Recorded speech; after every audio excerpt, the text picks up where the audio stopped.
বোকাখাটৰ কুৰুৱাবাহী নগয়া গাঁৱত মৰ্মান্তিক ঘটনা। ঘৰৰ সমীপত থকা পানী ভৰ্তি গাঁতত পৰি মৃত্যু হ'ল 7 বছৰীয়া শিশুৰ। পুৱাৰ পৰাই নিখোজ হৈ আছিল প্ৰিন্স দাস নামৰ শিশুটি। বৰষুণৰ ফলত জেচিবিৰে খান্দি থোৱা গাঁতত পৰিপূৰ্ণ হৈ আছিল পানী। পানী ভৰ্তি দ গাঁৱত পিছলি পানীত পৰাৰ সন্দেহ শিশুটি।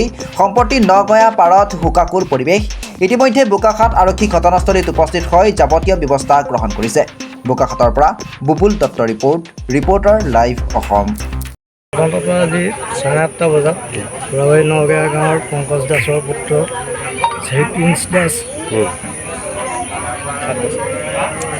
7 বছৰ বয়সৰ এটা শিশু পথাৰৰ জেচিপি এখনৰ এটা দগাঁতত পৰি পেলাই মৃত্যুবৰণ কৰে।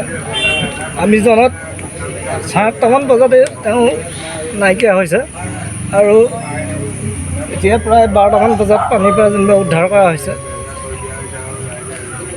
মই জনাত ইমানটোৱে জানো।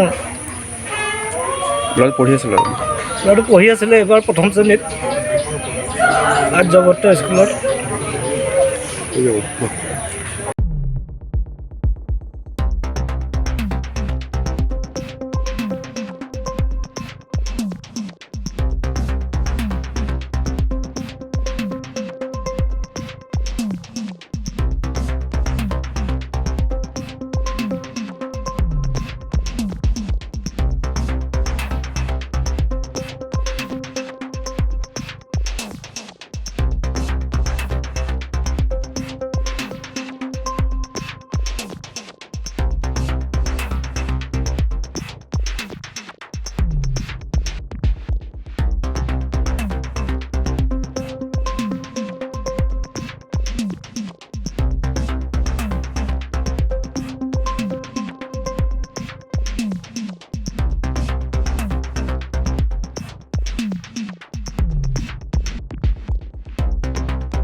Reporter live Assam.